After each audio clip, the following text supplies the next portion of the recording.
Listo. Buenos días. Vamos entonces a dar inicio a la sesión de la Cátedra Universitaria por la Paz María Teresa Uribe, con un elemento muy importante y es que, o varios elementos importantes, hoy estamos prácticamente a la mitad del desarrollo de la cátedra y eso es muy importante para nosotros. Esto quiere decir que ya han pasado 2 módulos de nuestro proceso formativo y tenemos en la ruta otros 2. ¿Sí? Esto para tenerlo en consideración, pero al mismo tiempo para contarles, bueno, hemos estado aquí ya varias sesiones y creo que hoy es para nosotros es muy importante esta sesión porque es apertura a un nuevo módulo. Como ustedes ya lo saben, en las versiones de los módulos anteriores hemos trabajado en una perspectiva que nos ha invitado a pensar con el módulo de Artes y Paz. Hemos tenido la posibilidad de pensar, si se quiere, la paz desde las artes, pero haciendo alusión particularmente al lugar del silencio, al lugar de los sonidos, al lugar de los cuerpos, al lugar de las resistencias y la dimensión política de los cuerpos en movimiento, de los cuerpos que resisten en clave de construcción de paz. Entonces, esta perspectiva para nosotros es muy importante. Nosotros en la Universidad de Antioquia y en este diálogo interdisciplinario que venimos construyendo alrededor de la Cátedra Universitaria por la Paz María Teresa Uribe, hemos considerado esencial el lugar de las artes y este módulo es apertura, pero al mismo tiempo transversalidad de nuestro proceso formativo. Un segundo módulo nos invitó a pensar el espacio, las geografías de la paz y para la paz, y creo que este segundo módulo, entonces mire que estamos mirando el cuerpo, el territorio y la paz, ahora las espaciografías para la paz en el segundo módulo, y aquí hemos tenido la posibilidad también de encontrarnos con una perspectiva de coproducción de conocimiento desde las espacialidades y desde los territorios, pero también hemos vivido la manera como se tejen los diferentes espacios en función de los procesos de construcción de paz y nosotros hablamos de espacialidades superpuestas o de la hiperestriación de la paz y de la guerra y es mirar cómo conflicto violento, violencia sociopolítica armada, pero también memoria y paz se constituyen un poco en las geografías en superposiciones y también resignificaciones de los territorios y de los procesos de construcción de paz. Ahora, en esta versión, entonces, queremos indudablemente poner en el eje de nuestra discusión la ciudad y es por ello que venimos hoy a presentarles el primer módulo de nuestra Cátedra Universitaria por la Paz en clave de paz urbana, que hemos denominado el derecho de las ciudades a la paz y vamos entonces de la mano de Paula Vargas a conocer un poco las características de este módulo, que es un módulo central que tiene 4 sesiones y que como los anteriores también consideramos es un imperdible en la cátedra. Entonces la invitación es a que se animen, a que sigan acompañándonos y a que también inviten a otros y a otras pares, amigos, colegas, a que estén en este espacio. Cualquier persona puede venir solo a una sesión y no hay lío, o sea, es un espacio abierto, también flexible y también dispuesto a la presencia de quienes quieran acompañarnos, entonces no duden en invitar a otras personas que puedan acompañar y disfrutar de esta ruta formativa que hemos venido construyendo de manera interdisciplinaria, con la concurrencia de varias unidades académicas y administrativas de la universidad y en perspectiva también de aportar a los procesos de construcción de paz en diferentes escenarios, particularmente urbanos y rurales. Entonces, con Paula vamos a conocer las características de este módulo y, bueno, iniciar esta ruta del día de hoy que hemos preparado con mucho entusiasmo. Bueno, muy buenos días para todos, para todas, para todes. Bienvenidos y bienvenidas a nuestra Cátedra Universitaria por la Paz María Teresa Uribe. Es un placer estar en este tercer módulo de paz urbana y derecho de las ciudades a la paz, generando con ustedes resonancias alrededor de los temas que vamos a tener la oportunidad de abordar a lo largo de estas 4 sesiones. De manera muy rápida voy a proceder a hacer la lectura de los elementos que motivan precisamente este módulo y adicional enunciarles cómo van a desarrollarse los demás para que ustedes de una vez se agenden, pero sobre todo traigan otros y otras invitadas para que hagan parte de estos espacios de encuentro, de discusión, pero también de construcción colectiva. Entonces, en primer lugar, enunciarles que la Cátedra Universitaria por la Paz María Teresa Uribe se convierte en una propuesta vinculante de debates, experiencias, saberes y trayectorias múltiples de programas y dependencias de la universidad que han asumido sus apuestas formativas, investigativas y de extensión, la reflexión alrededor del conflicto, las memorias, las paces y las resistencias. Dada la estructura de oportunidad política que genera precisamente la implementación del acuerdo de paz firmado entre las FARC-EP y el Gobierno Nacional y las intenciones del gobierno actual con la propuesta de paz total. Por tanto, se parte por resituar el acumulado académico, investigativo y de relacionamiento con la realidad que sobre los temas en mención tienen las unidades académicas, dependencias, las y los docentes y grupos de investigación, aportando así a profundizar la lectura crítica de las mismas. Para esta segunda versión de la cátedra se hará énfasis en la comprensión de las paces en plural, en diferentes configuraciones, dando lugar a la noción de geografía de la paz en contextos nacionales, regionales, locales y el universitario. Este módulo en particular hará énfasis en las paces urbanas, respecto a la comprensión de estas en la realidad local de Medellín, en principio, pero tendremos la oportunidad de reflexionar las paces en otras ciudades, ya les voy a comentar por qué. Pensar la paz en las ciudades colombianas de cara a las implicaciones que trae consigo los espacios de conversación sociojurídicos que ponen de presente la propuesta de paz total del gobierno actual es una oportunidad social, pero también política que no podrá desestimarse. Este escenario invita precisamente a resituar la ciudad, entender el conflicto violento más allá del conflicto armado y así reconocer las posibilidades de construcción de paz, lo cual demanda lecturas críticas, no solamente del conflicto armado interno, sino de lo que implica hablar de las conflictividades urbanas y la politización de la mirada sobre la ciudad, como nos lo ha venido planteando nuestro profesor Carlos Mario Perea, que lo tenemos aquí en vivo y en directo.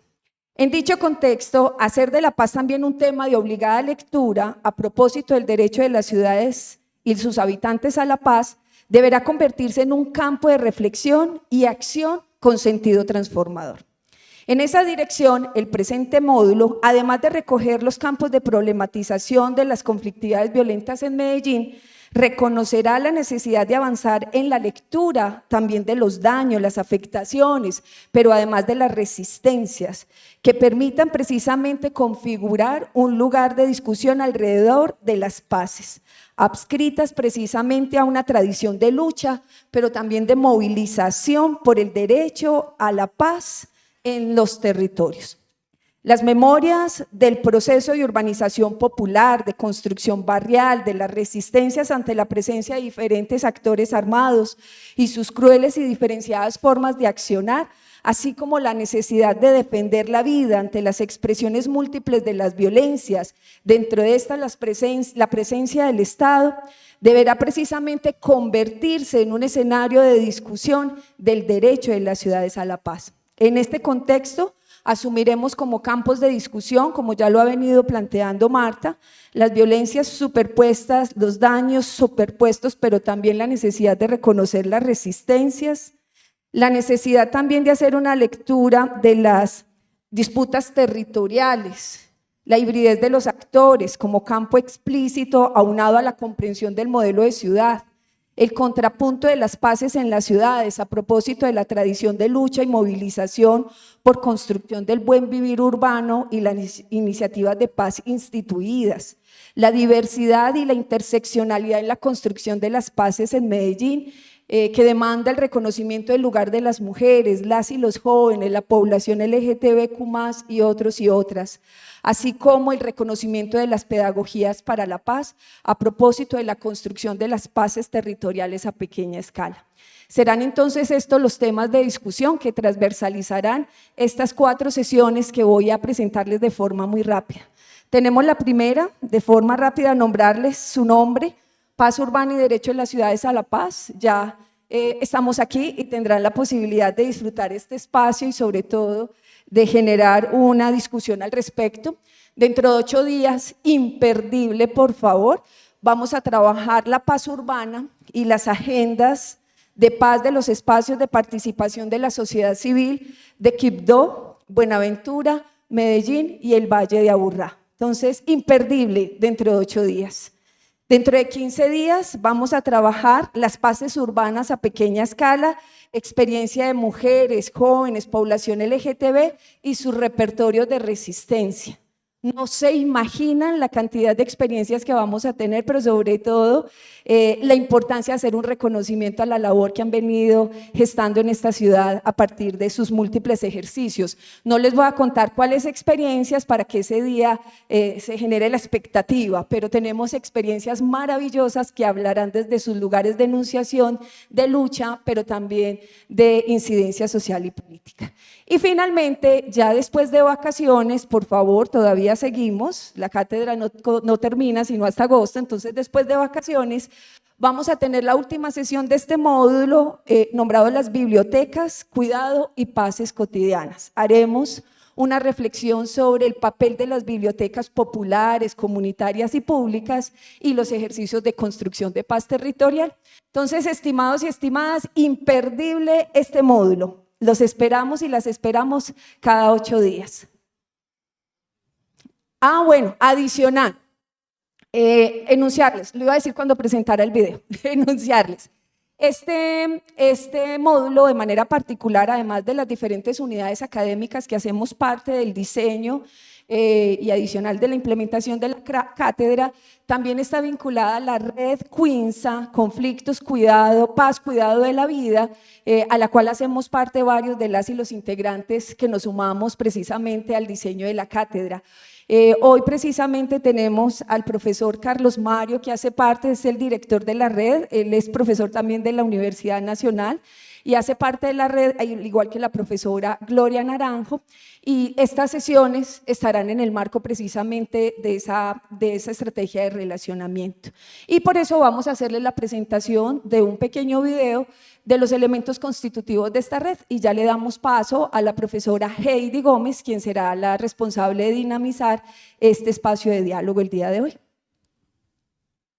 Y si les dijéramos que lo que hemos creído hasta hoy sobre la violencia en Colombia ha estado incompleto. Durante décadas nos hemos convencido de que la violencia solamente ocurre en las zonas periféricas del país. Pero por esta creencia hemos borrado el mapa del lugar en donde vive el 80% de la población nacional, la ciudad.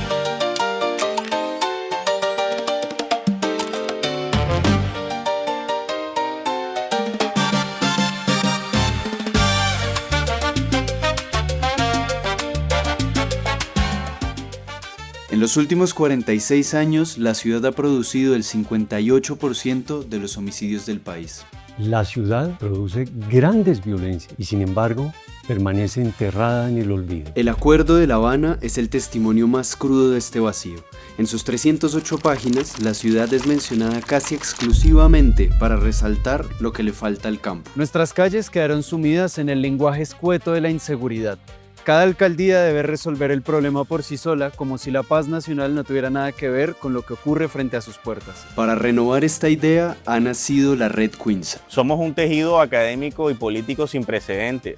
25 universidades y 16 nodos regionales trabajando en todas las macrorregiones del país. Nuestra misión se sostiene sobre 3 pilares. el análisis de los procesos de paz urbanos, el estudio crítico de las violencias de la ciudad y la incidencia en las políticas públicas nacionales. Es hora de robarle la ciudad al olvido y reclamar de una vez por todas el derecho de nuestras urbes a la paz. Red Quinza, paz y cuidado de la vida. Una renovada visión del conflicto violento tiene la palabra.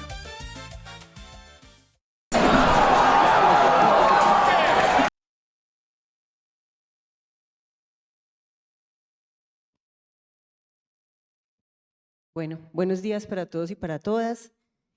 Primero, agradecerle a nuestros invitados y a nuestra invitada la posibilidad de compartir una discusión, digamos que para nosotros y nosotras es muy importante, tanto de la red, pero también al interior de la universidad, porque efectivamente creemos que hay una discusión pendiente para pensarnos la paz en las ciudades. ¿Qué implica pensar la paz en las ciudades? Para iniciar voy a hacer una pequeña presentación de mis compañeros y compañeras con las que voy a compartir la conversación el día de hoy. Carlos Andrés Zapata, se me sale la sonrisa porque lo quiero mucho.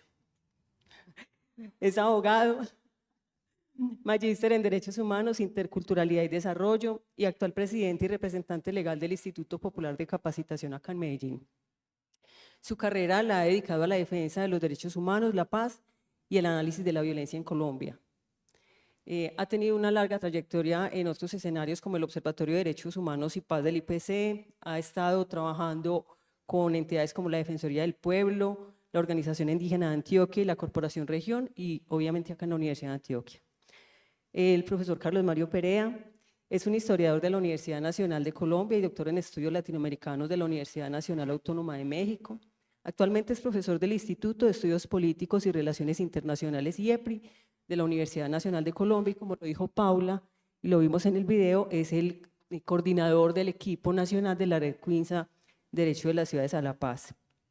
Digamos, su trabajo ha estado muy enfocado en el tema de las violencias urbanas. La paz últimamente ha sido casi su foco de concentración en los últimos años, precisamente por el desafío que implica pensar la paz en las ciudades. Profe, muchas gracias por su participación. Y la profe Gloria Elena Naranjo Giraldo es antropóloga y profesora jubilada de la Universidad de Antioquia, del Instituto de Estudios Políticos.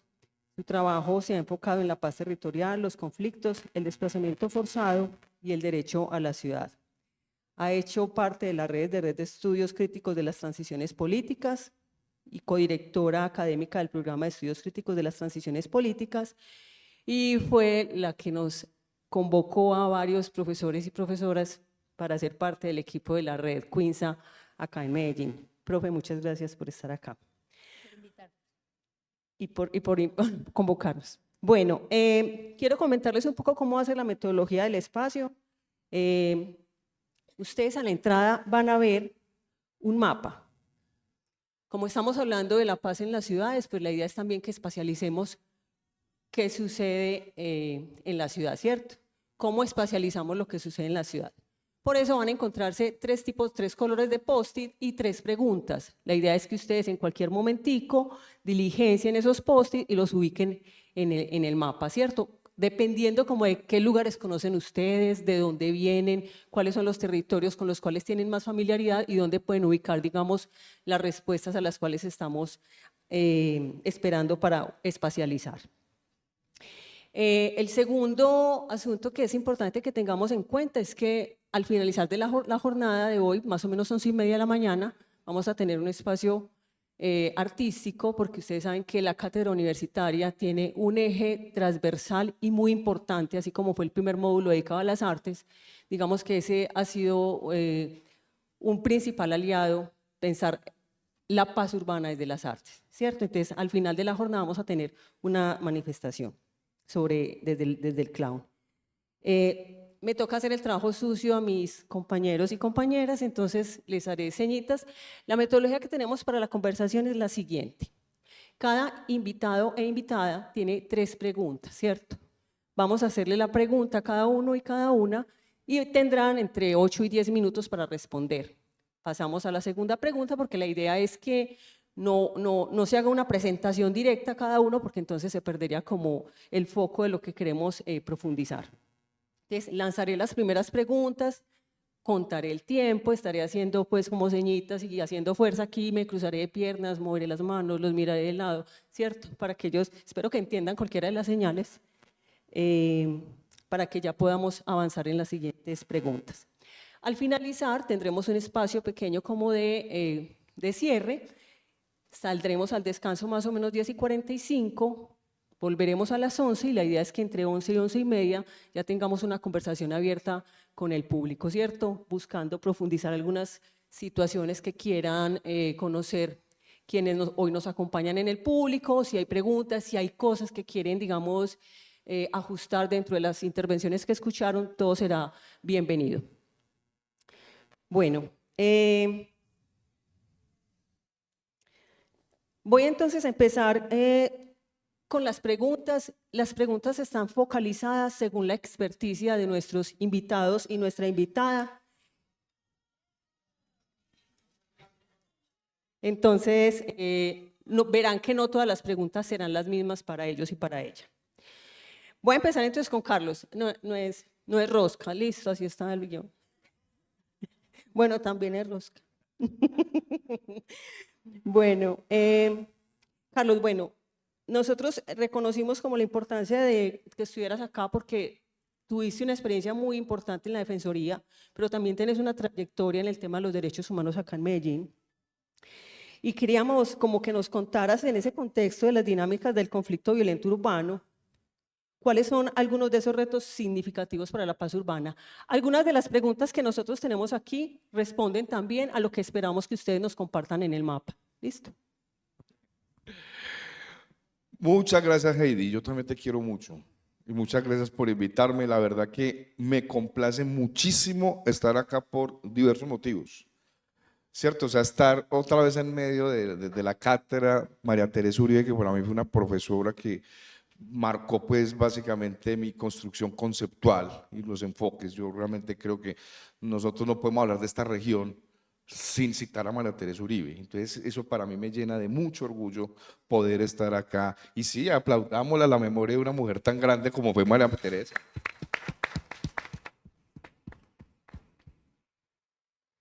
Me complace mucho estar, además de con Heidi, con el profesor Carlos Mario y con Gloria, que para mí me parece pues que son unas personas de una talla y una trayectoria en estos asuntos.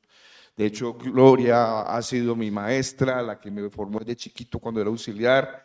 Y bueno, aquí hay muchas mujeres que para mí fueron las mujeres las que me formaron en investigación, y eso lo agradezco mucho. Y aquí en la de Antioquia y con Corporación Región, que Amparito también fue una de mis jefes en esa época. Gracias por estar aquí y en tercer lugar, por las personas que están aquí presentes. Muchas caras conocidas de diferentes ejercicios académicos, pero también de un activismo social de construcción de paz y derechos humanos. Entonces me quería gastar este minutico agradeciendo porque de verdad me emociona mucho estar en este espacio. Entrando ya en esa pregunta tan compleja, yo creo que hace un año estuvimos también con los profesores Carlos Mario y Gloria en la Universidad Nacional, y en esa época, en el momento hablaba de que se deberían de abordar al menos 5 dimensiones, ¿cierto?, para la construcción de un proceso de paz urbana. Porque siempre el reto va a ser para mí el mismo en cualquier proceso de paz, y es cerrar ciclos de violencia.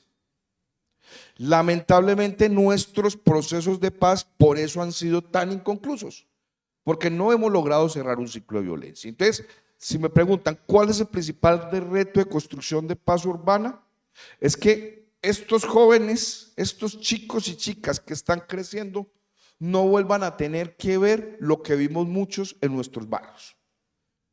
Muchos eventos, yo estoy seguro que aquí muchas personas fueron testigos de alguna masacre en un barrio. Yo creo que tenía 8 o 9 años cuando me tocó ver la primera en Robledo. Como 7 personas asesinaron en esa oportunidad. Pues todo mi equipo de fútbol fue asesinado en Villaflor. A mí me sacaron ya, creo que fue el único, ya para venir a estudiar a la universidad. Entonces, yo creo que nosotros todos tenemos una herida de efectos de violencia, y por eso yo estoy muy de acuerdo con lo que plantea de entrada el video de presentación de Quinza, ¿cierto? Creemos que la violencia es un asunto periférico, y no es un asunto periférico. Es un asunto que está afectando diferentes dimensiones de nuestras vidas.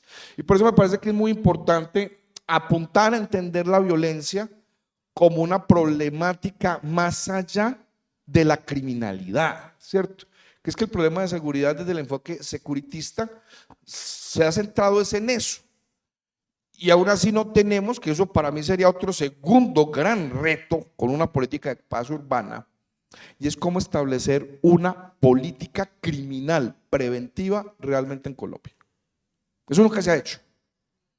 Usted le puede decir, hay política criminal que porque hay un consejo de política criminal que aprueba unos documentos voluminosos, pero realmente la política criminal en Colombia da tumbos.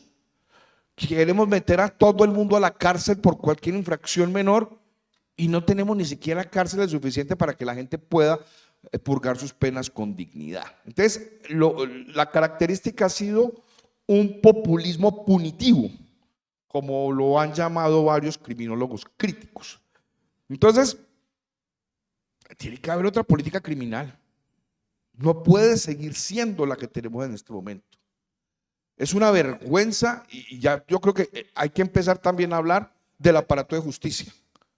Aquí se nos metió que no se puede tocar el aparato de justicia en un debate deliberativo ciudadano, porque básicamente son unos magistrados, unos jueces incólumes, que son sabios y que actúan por fuera de las lógicas del poder, de la política, de la economía y demás. Eso no es cierto. Eso no es cierto. La justicia en Colombia es selectiva. Y es más, ojalá hubiera aquí algún criminólogo de la facultad de aquí que me formó, el bloque 14, para que me diga si es verdad o mentira que realmente toda imputación de la fiscalía es un acto político. Usted con la fiscalía negocia si le imputan o no. Es una vergüenza realmente la justicia en Colombia. Y por eso usted tiene imputaciones que van aceleradas y otras de campañas de hace 8 años que ni siquiera hemos tenido una primera resolución. Entonces, hay unos elementos que habrá que cuestionar ahí, porque entonces estamos hablando de unos retos fuertes, o sea, básicamente, como les digo, eliminar los ciclos de reproducción de la violencia, poder generar una política criminal que evite que volvamos a tener esos periodos y esos ciclos de violencia. Y hay un reto que es el que más he venido señalando porque, digamos, es uno de las preocupaciones fuertes del IPC y es el tema de la dimensión económica. Porque hay que entenderlo, o sea, yo creo incluso, volviendo a la palabra periferia, esa matriz analítica que instaló el modelo cepalino en los 70, el análisis del centro de periferia, yo no creo que en este momento esa matriz analítica esté desactualizada. Yo hasta sugeriría, desempolvémosla, porque incluso usted va a ver el mapa electoral reciente y se da cuenta del comportamiento del voto en el centro y la periferia. Y se da cuenta no solo a nivel regional, a nivel urbano, que es lo que yo le agregaría al video.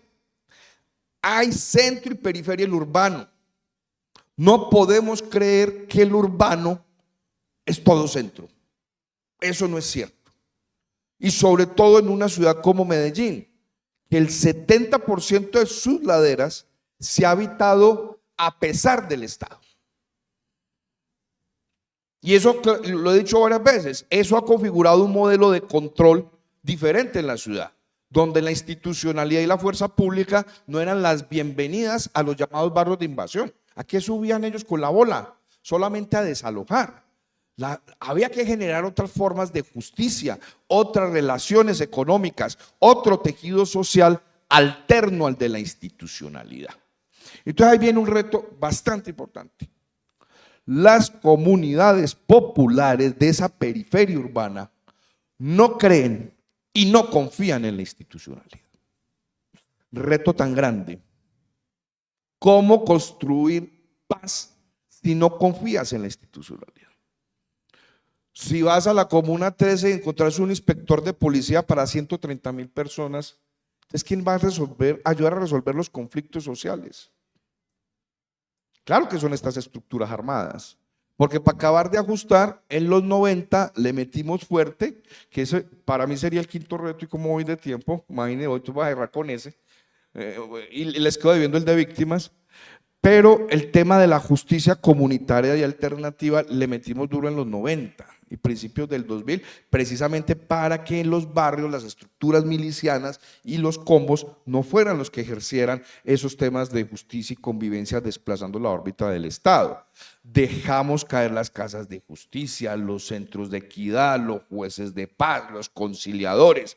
¿Sí o no, Dilma, que eso le volvíamos muy fuerte en Robledo, y mire que ya no hay apoyo para esos procesos? Hay que recomponerlo. Porque si no, ¿quién nos va a resolver los problemas de convivencia y justicia en los barrios? Si no son estos, van a ser otros. Y eso fue lo que aprendimos del modelo de Moravia. Y le encima al sexto reto, porque, y ahí sí ya me callo, y después volvemos a ver otra tanda. Pero hay otro reto muy importante, y es con el tema de víctimas. Las víctimas urbanas no están en la ley 1448 del 2011. El artículo 3 habla con ocasión del conflicto armado, y desde hace rato la institucionalidad pública y la aplicación de esas políticas hablan de que en Medellín no hay conflicto armado, sino que en Medellín simplemente ha habido violencia generalizada a partir de estructuras armadas de alto impacto. Eso que implica que el perfil de la 1448 no aplica a las víctimas de esos grupos. ¿Y entonces qué van a hacer las víctimas? Tener que quedarse calladas y sacrificarse en una opción de justicia, de verdad y de garantías de no repetición. Ese es un tema fuerte, porque si fuéramos a reparar los cientos de miles de víctimas, es que mire, solamente el dato de homicidio, tenemos más de 70.000 víctimas de homicidio en Medellín, de parte de estas estructuras. Entonces, imagínense, ¿cuánto nos costaría un programa de reparación a las víctimas?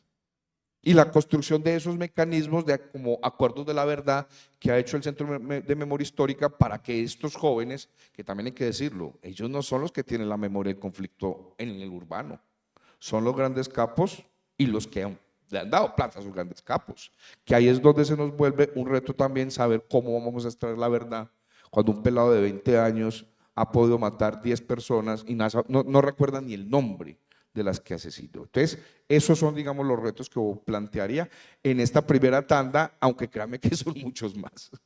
Muchas Bien. gracias, Heidi. Gracias, Carlos. Yo creo que en esa línea de lo que está planteando Carlos, yo quisiera darle la palabra a Carlos Mario, porque creo que es necesario entender efectivamente el abordaje del conflicto violento urbano y cuáles son esos imaginarios de la guerra, ¿cierto? Esos son los retos que nosotros encontramos en relación a la paz urbana, pero también está asociado a lo que la gente cree que es la guerra, ¿cierto? Como la guerra no está en las ciudades, porque siempre nos casamos conceptualmente con algunos términos. Entonces, ¿cómo entender, profe, ese abordaje del conflicto violento urbano y los imaginarios de la guerra en relación con la construcción de paz urbana? Bueno, debo comenzar también por hacer un saludo. Para mí es un honor estar aquí. Primero, que me inviten a Medellín. Y segundo, viví en Medellín y tuve la oportunidad de trabajar con la gran maestra María Teresa Uribe. Ella es muy reconocida aquí, pero no solo aquí, ¿no? Ella es un personaje con una proyección y un reconocimiento nacional. Entonces, bueno, me alegra mucho hacer parte de ese esfuerzo en nombre de hacerle un homenaje y un reconocimiento a su saber y su contribución. Hablar de paz en el contexto de lo que nos pasó el domingo se vuelve muy difícil, se vuelve muy difícil. Yo diría, lo estábamos conversando ahora con Marta, que para mí lo que ha sucedido es que ha surgido una nueva derecha. Esta no es la derecha de Uribe, y yo pensaría que es importante que pensemos la especificidad de lo que se está construyendo.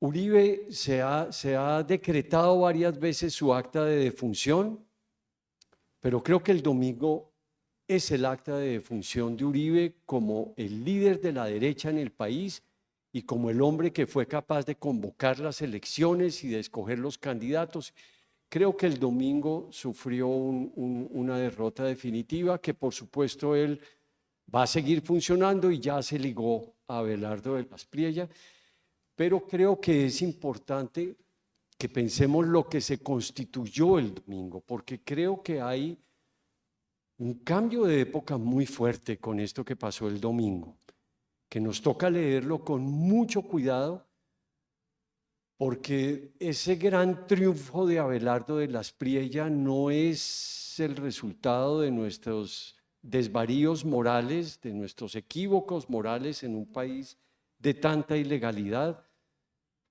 no es el simple producto de la tanta plata que se le ha dado, no es el resultado de una cosa que Uribe tramó por debajo y que él estaba apoyando aquí a Paloma.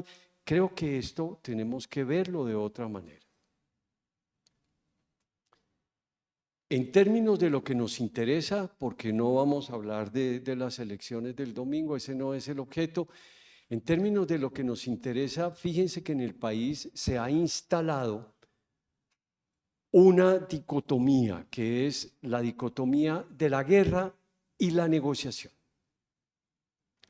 La guerra, que es lo que está proponiendo Abelardo abiertamente, pues ustedes conocen muy bien lo que se ha dicho, que pasa porque va a ser bombardeos en conjunción con los Estados Unidos y que va a terminar con todos estos personajes. Y bueno, pero por otro lado está la otra opción, que es la opción de la negociación. Y yo diría que ese binarismo nos produce unas lecturas equívocas. ¿Qué es lo que sucede en este momento? Carlos no lo puso en unos términos iniciales.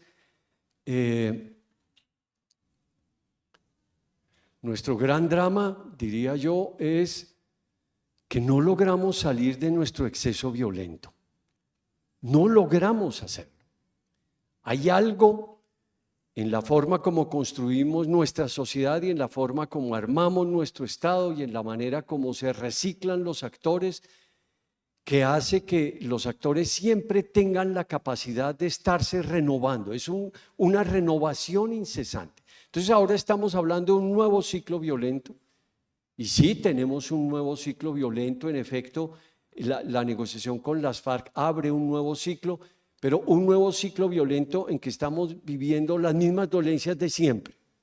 Actores armados imponiendo órdenes sociales, desplazamiento forzado, confinamientos, ilegalidades administradas por las armas. Bueno, es realmente un panorama muy complejo. Entonces, lo que quisiéramos invitarles, yo tengo que hablar, digamos, es mi lugar, mi propósito, hablarles en términos de la ciudad en general. Y eso tiene complicaciones muy grandes, sobre todo con Medellín, porque Medellín es una ciudad total, completa y absolutamente singular en la historia urbana de nuestro país. Entonces yo voy a intentar moverme entre esas dos cosas, pero lo primero que diría, teniendo en cuenta esta aclaración que les acabo de hacer, es: si no logramos superar nuestro exceso violento, es porque las maneras como lo hemos pensado, lo hemos interpretado, y las maneras como, en coherencia con esa manera como lo interpretamos, como hemos construido la paz, tienen problemas. Hay que repensar las maneras como hemos interpretado, entendido el conflicto y como hemos tratado de resolverlo. En la red Quinza lo hemos llamado el imaginario del conflicto armado. Y decimos imaginario porque es una estructura de producción de sentido con una muy larga densidad histórica, tiene un sedimento histórico muy largo. Pudiéramos decir que este imaginario del conflicto armado arranca con la propuesta de paz del Frente Nacional, que nunca hemos reconocido. Solo hablamos mal del Frente Nacional y resulta que el Frente Nacional creó la matriz de nuestras violencias. Entonces, hay un imaginario del conflicto armado que yo voy a intentar desmontar en esto para pensar entonces cómo podemos concebir una renovada visión de nuestro conflicto violento, que es un concepto que ha puesto en circulación Paula, lo puso Marta y ahora lo puso Heidi, que están trabajando aquí. ¿Qué es el primer presupuesto básico del imaginario del conflicto armado? Es que nuestro drama violento, nuestro exceso violento, es un concepto que tenemos que pensar porque nos comparamos con todo el mundo y resulta que nosotros estamos en un exceso por la duración de nuestro conflicto, la intensidad de nuestro conflicto. Entonces, la interpretación del imaginario del conflicto armado es que nuestro exceso violento es un problema del conflicto armado que tiene lugar sobre todo en los sectores rurales. Es un lugar de sentido común decir, lo hemos escuchado por todos los lados, es el Acuerdo de La Habana, que para resolver nuestro conflicto violento hay que hacer la reforma rural. Eso es como un lugar común que tenemos en la cabeza. Y por supuesto, esto es algo que tiene mucho sentido.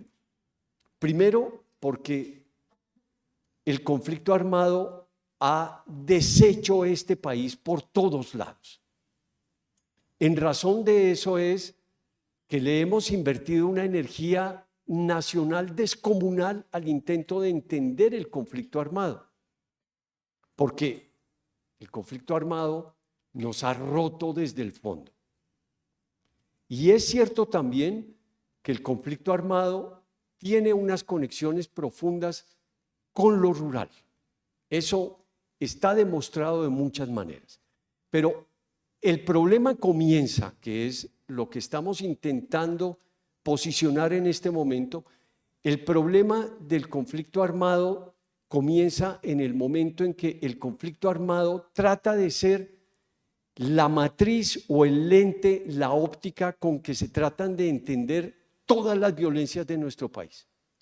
Entonces resulta que hay una enorme multitud de violencias que están por fuera, ya estoy un minuto, que están por fuera del conflicto armado. Pero el otro reduccionismo, la conexión entre conflicto armado y lo agrario es real, pero esto se convierte en un reduccionismo agrarista en el momento en que nuestra violencia se reduce al campo. ¿Qué quiero sacar entonces de esto para cerrar esta primera intervención? Primero, el sesgo agrarista del conflicto armado sacó la ciudad. La ciudad no está incluida en el relato de lo violento. Es una frase muy fuerte. Por supuesto, tenemos ciudades con violencias muy grandes como Medellín. Entonces, se habla de la violencia de Medellín, de la violencia de Cali, pero pregúntense ustedes qué pasa en Neiva, en Sincelejo, en Armenia, en Quibdó, en Quibdó ya tenemos un poco más, en Riohacha, en Villavicencio, etc. No tenemos la menor idea de qué pasa en esas ciudades. Entonces, primera cosa, este imaginario del conflicto armado, uno, sacó la ciudad del relato de lo violento. Tenemos que pensar entonces cómo la ciudad contribuye a la producción de nuestro exceso violento. Y eso hace que el imaginario del conflicto armado tenemos que resituarlo para resituar la ciudad. Muy bien, gracias, profe, por su disposición con el tiempo. Bueno, tenemos unos contextos muy generales, pero también unos contextos asociados a lo que pasa en las ciudades. Y a la profe Gloria Naranjo, digamos, la intención es preguntarle por ese asunto de lo territorial. Y es precisamente, nosotros tenemos una mesa que en este momento está instalada en Itagüí, tenemos muchas discusiones sobre cómo se lleva a cabo ese proceso, pero eso ha hecho que también le pongamos un poco el foco a los territorios. La pregunta, profe, es ¿qué reflexión se puede hacer desde allí sobre ese desescalamiento de las violencias desde el punto de vista de los territorios barriales? Bueno, soy parte de, pero de todos modos agradezco la invitación para estar aquí. Pues se activó la memoria de la profe María Teresa Uribe y yo también me voy a tomar un minuto para contarles que de manera privilegiada estuve en varias investigaciones con ella, pero les quiero contar que me doy cuenta que la reflexión que voy a hacer sobre esto de la dimensión territorial tiene mucho que ver con las enseñanzas que ella tuvo, ¿cierto? Con ella, cuando hablamos de desplazamiento forzado, hicimos la investigación para Antioquia, la primera investigación en todas las regiones de Antioquia. Y María Teresa nos decía, el desplazamiento forzado es un poliedro que no se explica por unas víctimas. Incluso la existencia de víctimas para ella tenía que ver con esa articulación entre los conflictos, el territorio, parecía claramente, y lo que ella llamaba el pueblo regional. A mí me gustaba mucho y yo creo que desde ahí aprendí que es que las víctimas no son una cosa aislada de las cuales habla una ley de víctimas, que de pronto más adelante pasó a ser. Entonces, mi sensibilidad con lo territorial y con esa dimensión territorial seguro tiene mucho que ver con eso. Y claro, porque conocí y viví la población desplazada en muchas partes de Antioquia, del país, y en esta ciudad. Claro que en esta ciudad me tocó ver ya la reconstrucción de proyectos de vida de esta población, que esta es otra historia. El otro minuto que me quiero gastar a mí me parece necesario hablar de 4 asuntos que yo llamo como unas premisas claves para hablar ya de desescalamientos de violencia, ¿cierto? La primera es que hablar de paz urbana y del derecho de las ciudades a la paz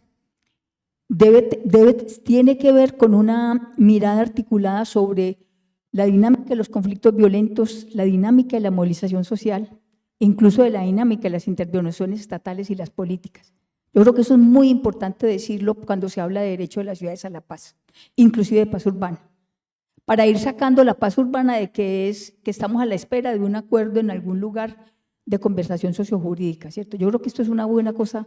La segunda, que me parece también demasiado importante, es que esa dimensión territorial de la paz, voy a decirlo de una manera más, que ya se volvió una manera coloquial, hemos hablado de causas y de consecuencias de la guerra.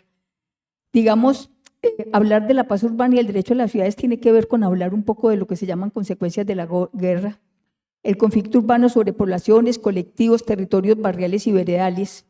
Habla de violencias sobrepuestas, de daños que se acumulan unos sobre otros y que reflejan la hibridación de las afectaciones del conflicto armado con desplazamientos rurales, urbanos y otras formas de afectación y de vulneración de derechos. Creo que esta mirada, que lo territorial es la que nos permite mostrar claramente que allí convergen, allí tenemos esa complejidad de violencias, daños sobrepuestos. El tercer elemento que me parece clave es que la construcción de paz urbana y el derecho de la ciudad de la paz tiene que ver, lo digo por adelantado, de 2 enfoques que son fundamentales, que tenemos que seguir desarrollando. El enfoque de paz territorial urbana, que en procesos de ciudad hemos ido definiendo derecho a la ciudad, reparación territorial y cultura de paz, y el enfoque de justicia restaurativa. Nosotros no podemos, debemos articular una mirada, la justicia restaurativa, porque la justicia restaurativa, vamos a verlo más adelante, tiene que ver con la manera, lo que sucede con los actores en el territorio, inclusive los actores armados, y con lo que va a pasar con las víctimas, que hay que hacer con las víctimas en términos de procesos o acciones de reparación y restaurativa, ¿cierto? Entonces yo creo que esto es bien importante. Y por último, que esto es un aporte que se lo escuché al Comité de Impulso de la Sociedad Civil, que me parece súper importante y que creo que lo debemos ir adoptando también en la academia, es que para hablar de paz urbana y de derecho a la ciudad de la paz tenemos que refrescar y revisar algo así como sistemas de monitoreo territorial. Nosotros tenemos que revisar los indicadores de violencia en los barrios, o tenemos que revisar los indicadores de pobreza y de violencia estructurales, pero tenemos que revisar los indicadores de la estigmatización territorial, por ejemplo, que acosa permanentemente a los barrios y a las poblaciones. Entonces, ese sistema de monitoreo territorial me parece absolutamente clave, y desde ese espacio se hace una crítica que me parece interesante, a propósito, profe Carlos Mario, para ir más allá de la medición de homicidios y otros indicadores tradicionales de seguridad, así lo dicen ahí, pero hay que discutir, digamos, que yo creo que eso de y lo que está llamando es a que hay que medir, entonces si nosotros hablamos de violencia sobrepuestas, daños, tenemos que medir eso en los territorios, eso se mide en los territorios, inclusive hay muchas posibilidades de indicadores que podemos cruzar, pero yo quiero es retomar y darle aquí espacio a eso que llaman como sistema de monitoreo territorial, que me parece muy importante.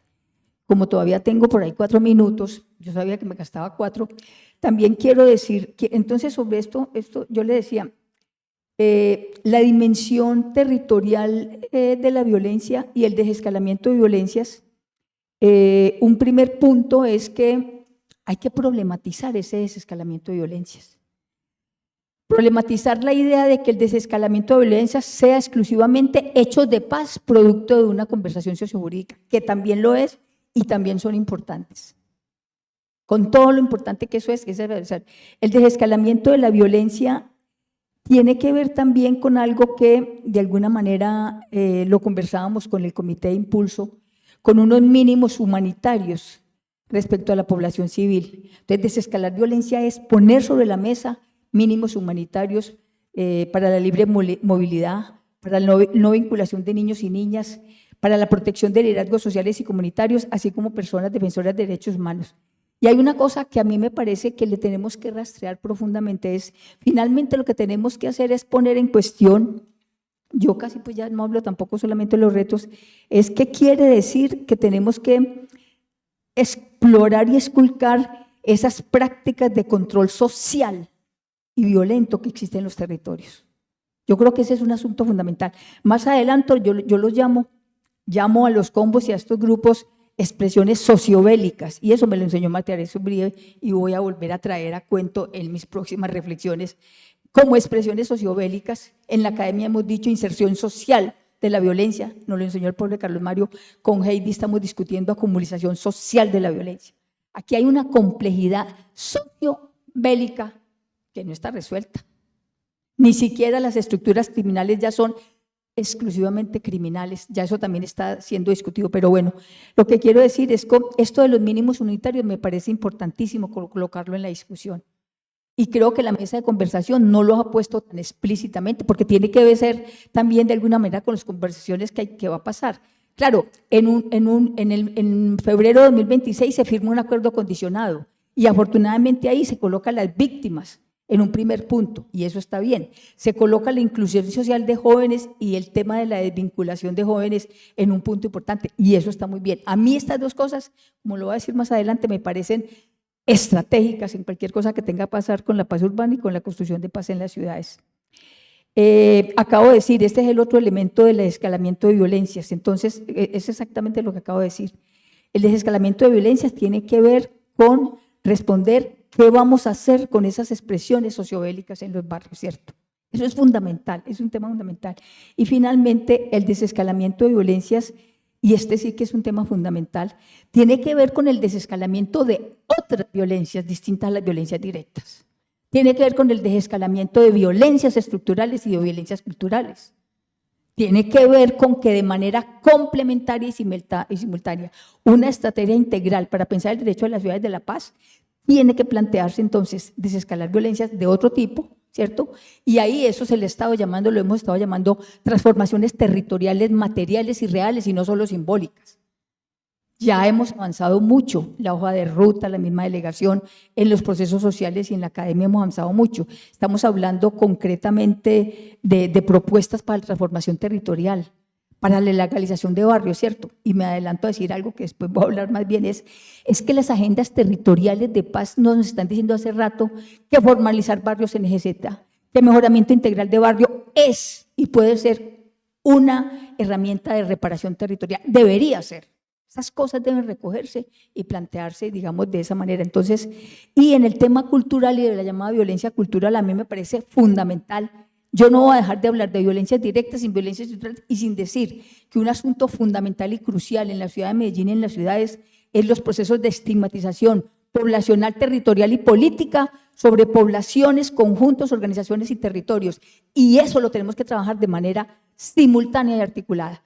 También en la ciudad hemos dicho, la Corporación Región, con el proceso de memorias colectivas y paz territorial, hicimos una escuela territorial sin rumores y antiestigmatización que nos tendrán que dar y que quiero también destacar elementos para esto que yo digo. Entonces, eso es desescalar también violencias. Entonces, más o menos esos 4 puntos que quería decir.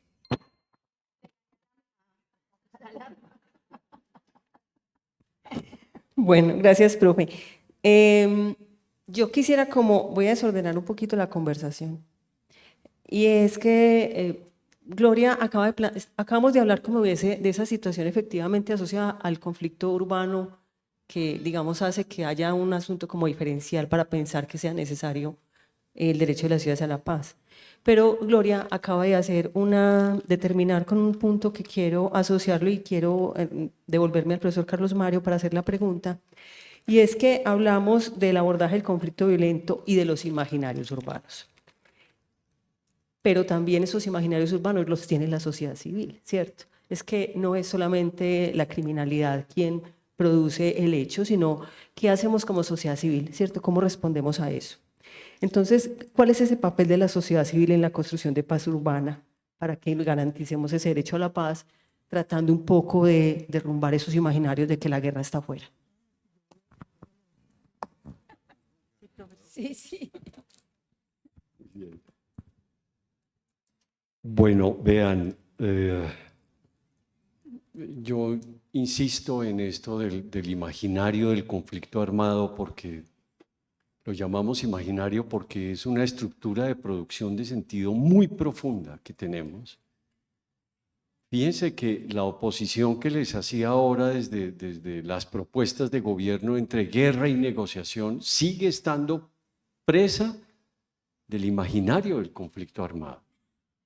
Porque allí no están tenidas en cuenta todas las cosas de las que acaba de hablar Gloria, ¿no? Eso no está metido. Entonces, toca volver sobre esto. Y otra vez volviendo sobre el imaginario del conflicto armado, el imaginario del conflicto armado, ¿qué hace? Privilegia por encima de todo el actor armado, es obvio.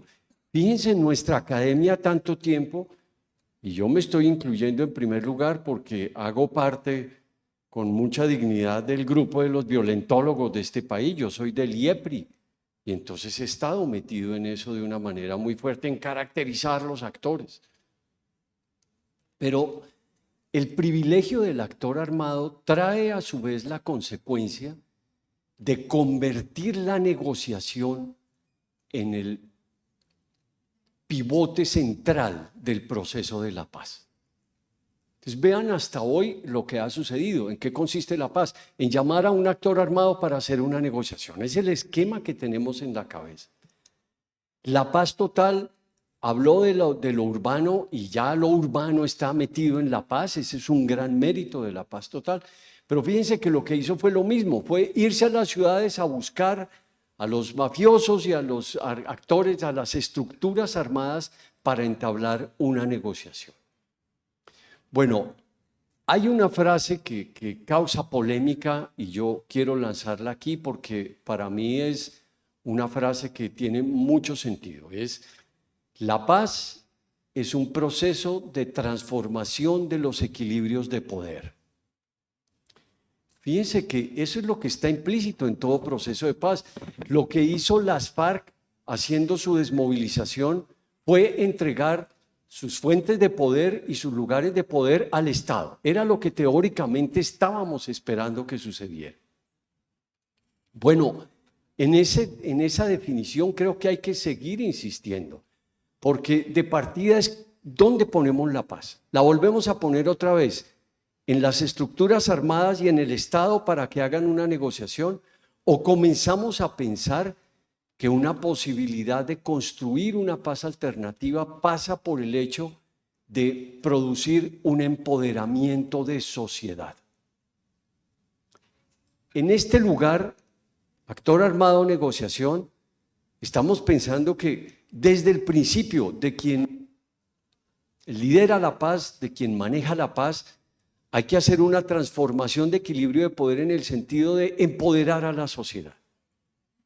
¿Qué significa empoderamiento de sociedad? Es una cosa indudablemente muy compleja.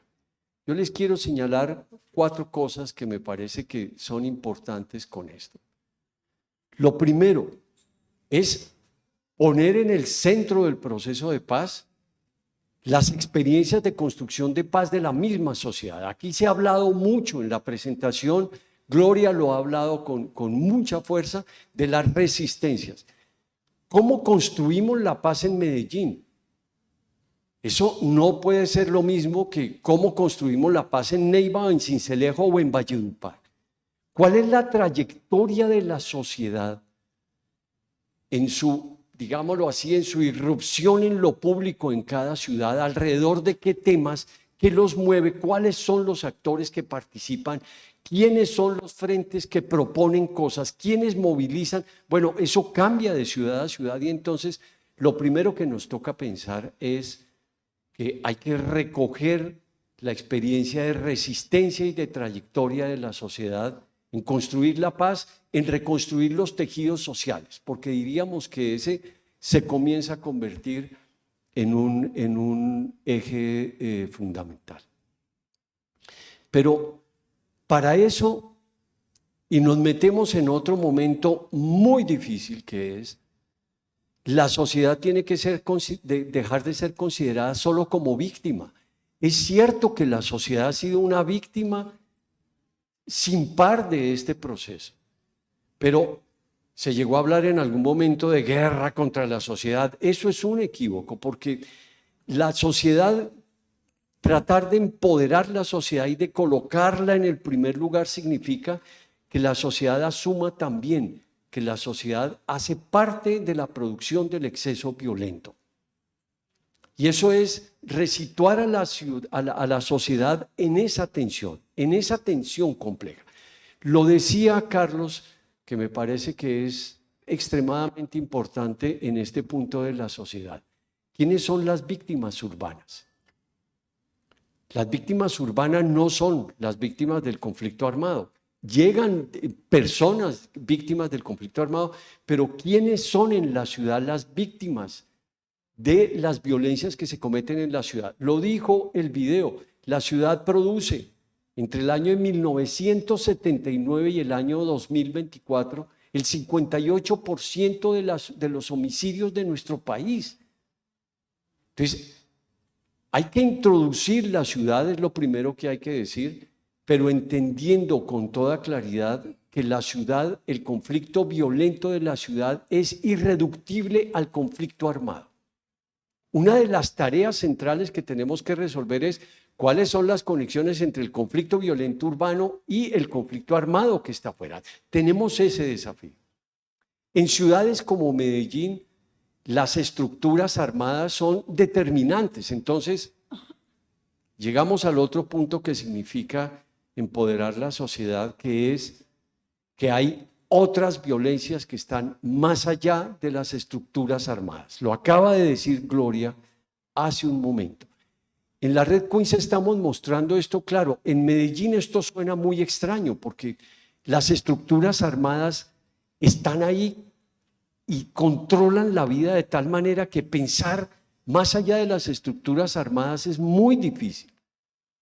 Pero hemos mostrado cosas como que en los últimos 10 años, ¿cómo voy de tiempo, mi querida jefe? ¿Me quedan 4 minutos o he hablado 4 minutos? Bueno, vean, en los últimos 10 años, esta temporalidad es demasiado importante. Hemos encontrado que lo que llamamos violencias de la convivencia, que es un concepto que tenemos en un debate muy fuerte y que toca ver cómo lo tramitamos.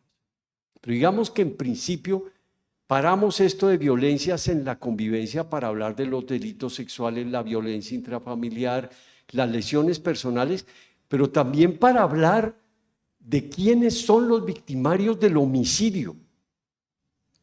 Y resulta que en los últimos 10 años los victimarios del homicidio en Medellín resultan ser un porcentaje de más de la mitad de los victimarios. Entonces hay una violencia que se produce en la convivencia. Vean, tenemos que buscar el nombre. Se ha sugerido hablar mejor de violencias cotidianas porque el concepto convivencia está entrampado en una discusión en Colombia muy complejo. Creo que tenemos que hacerlo. No he debido ni siquiera hablar de violencias de la convivencia. Ya revisé el concepto. Ya lo revisé. Pero vean,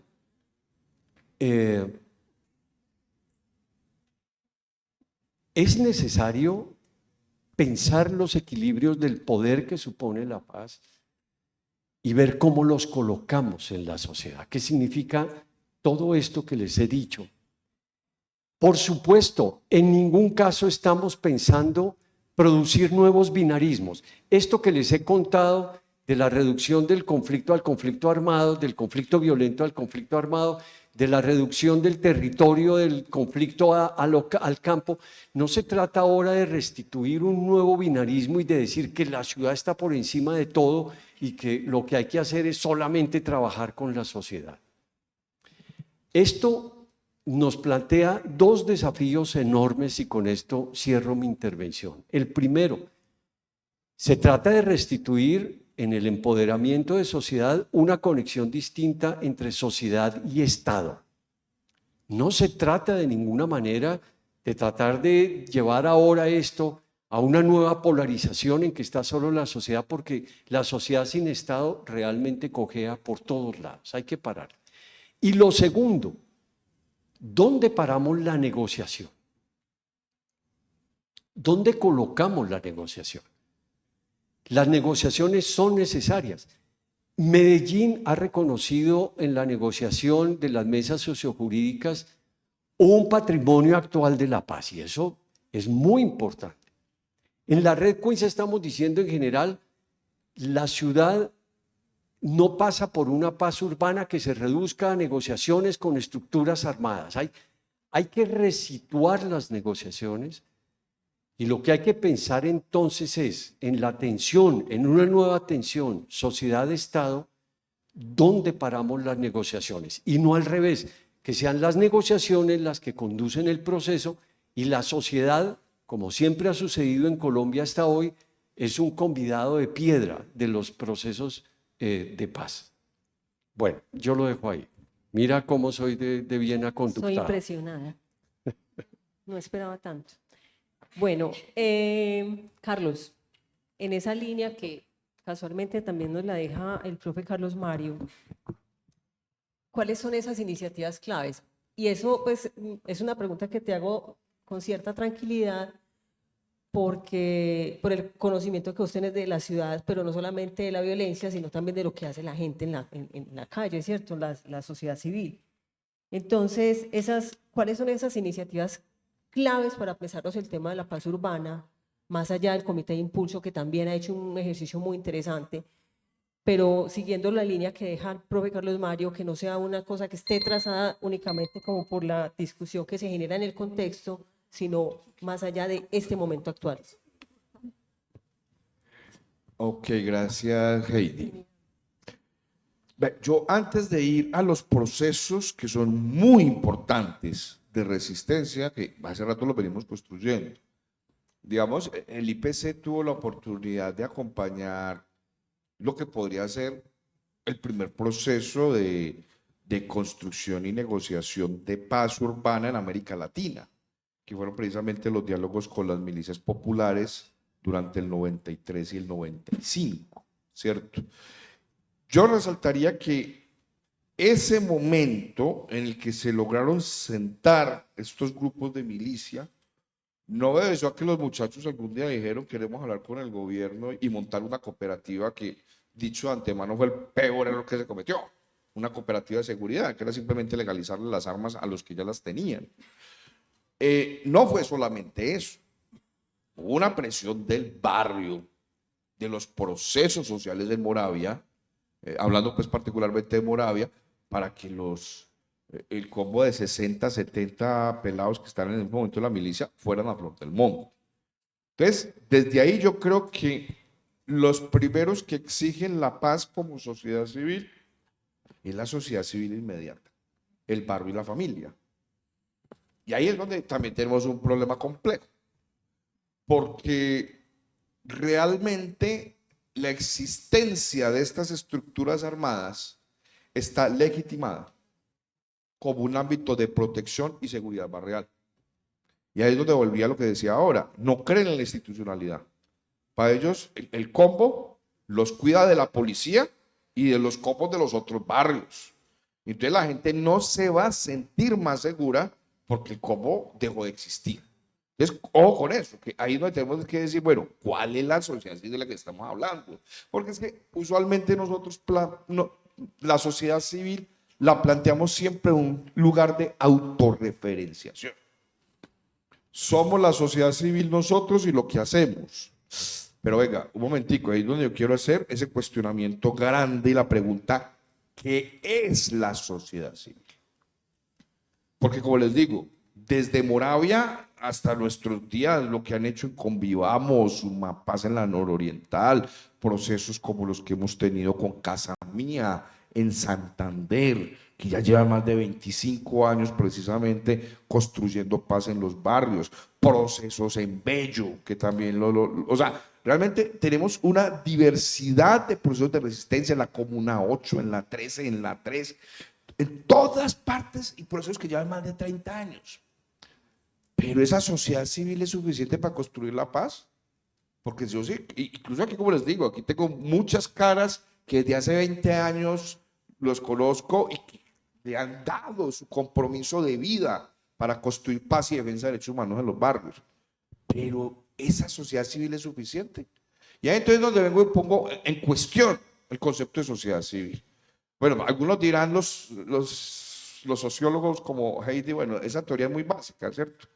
De si vamos a hablar de un campo marxista más desde los batallistas, lo que la sociedad civil es un campo de batalla con el Estado, hasta que la sociedad civil se vuelva Estado. Y tal vez ese enfoque no sea el mejor para construir paz, de pronto para otras dinámicas de poder del Estado. O nos vamos con la teoría de Alexis Tocqueville, donde básicamente la sociedad civil hace parte del Estado, con ese cuentecito de que el Estado somos todos, la sociedad civil es un componente, un elemento más del Estado. Y en esa lógica, ¿qué nos pediría Tocqueville? No, que le ayudemos al Estado con su política. Y hasta ahí sería nuestro papel. Pero yo creo que desde Adorno y bueno, el propio Horkheimer y la escuela de Frankfurt nos han planteado más un desarrollo entre crítica y construcción de sinergias. Yo con eso, ¿qué quiero decir? Uno, la sociedad civil no es un campo homogéneo, y ahí nos estamos equivocando. Y eso también se lo he planteado al espacio autónomo. Nosotros como IPC no estamos en el equipo impulsor de la coordinación, pero sí en el espacio autónomo general. No, el espacio autónomo es una expresión de unas organizaciones de la sociedad civil que, a pesar de nuestras diferencias, tal vez tenemos el mismo enfoque de cómo construir la paz en este momento, con más preguntas que certezas, porque también hay que decirlo, ¿cierto? Pero esa no puede ser solo la sociedad civil. Y aquí entonces empezamos a preguntarnos por otros actores que, incluso en términos de Ferdinand Lasalle, son más actores de poder que estos otros. Entonces pregunta, ¿y los empresarios qué? ¿Son sociedad civil o no? Pues si los cogemos desde la perspectiva marxista, el campo de batalla no lo son. Y antes habrá que darnos la pela con ellos, porque bueno, yo creo que lo dejaré para el otro punto. Pero si la sociedad civil no recompone el campo de relaciones económicas, no va a haber nada. A punta de subsidios y de Estado, esto no se va a recomponer. Porque ahí es donde viene el asunto. Como les digo, hay una sociedad civil en lo comunitario, que mal que bien viene expresándose, intentando hacer algunas cositas con las llamadas mesas de paz, barriales. Está esta otra sociedad civil más organizada, que somos las ONGs y algunas sociales, con una larga tradición de ciudad. Pero eso es absolutamente insuficiente. No voy a hablar del Estado, porque esa es creo que la pregunta que me sigue. Entonces, ¿quién es la sociedad civil?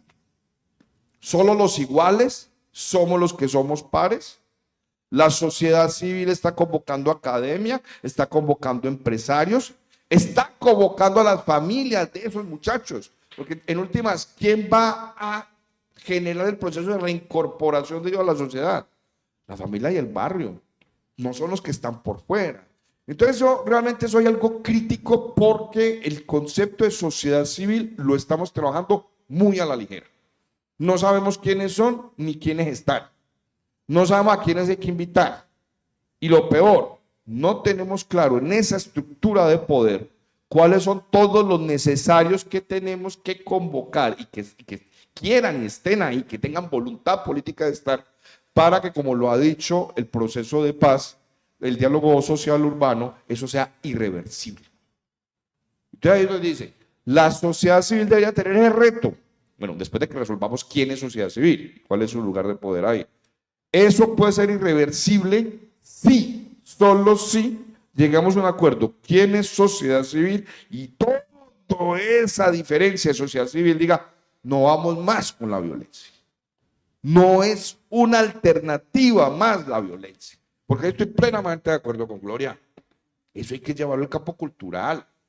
Yo recuerdo, yo trabajé este tema en la tesis de maestría hace como 15 años y básicamente la crítica que me decían es que yo estaba argumentando que somos violentos por naturaleza, por biología y por cultura, que me parecía realmente una crítica bastante ligera, porque realmente cultura, cuando usted tiene ciclos de violencia de tanto tiempo, esto tiene que tener alguna explicación cultural. Yo incluso, esa fue mi tesis de maestría, trabajé un concepto que venía, bueno, Gloria me podrá dar palo porque lo estaba trayendo de la antropología de Peter Burke, de lo que llamaban las artes preformativas. ¿Cuál es la cultura preformativa? Y lo que pasa es que empecé a indagar y en la violencia hay toda una instalación cultural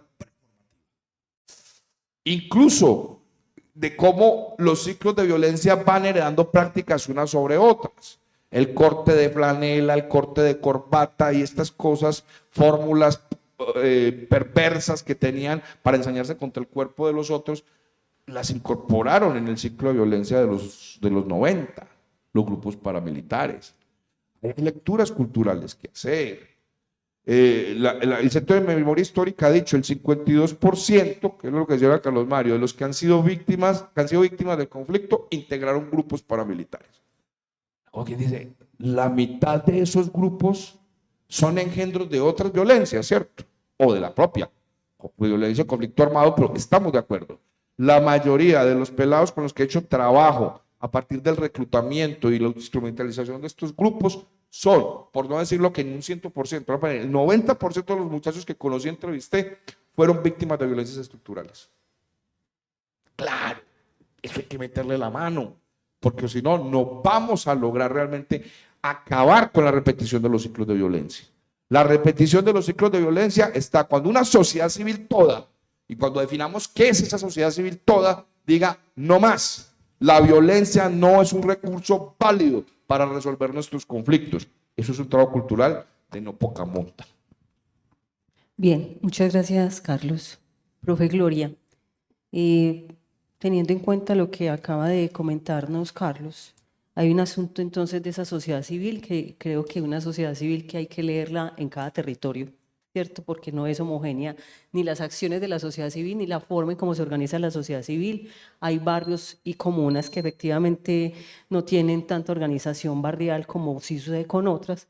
Entonces, la propuesta es pensar esa relación, tensión entre esa territorialización de la paz urbana y las agendas territoriales de paz. Podríamos pensar que hay una sola agenda, son varias agendas, son según la organización, según el sector, según los repertorios de violencia, según los actores.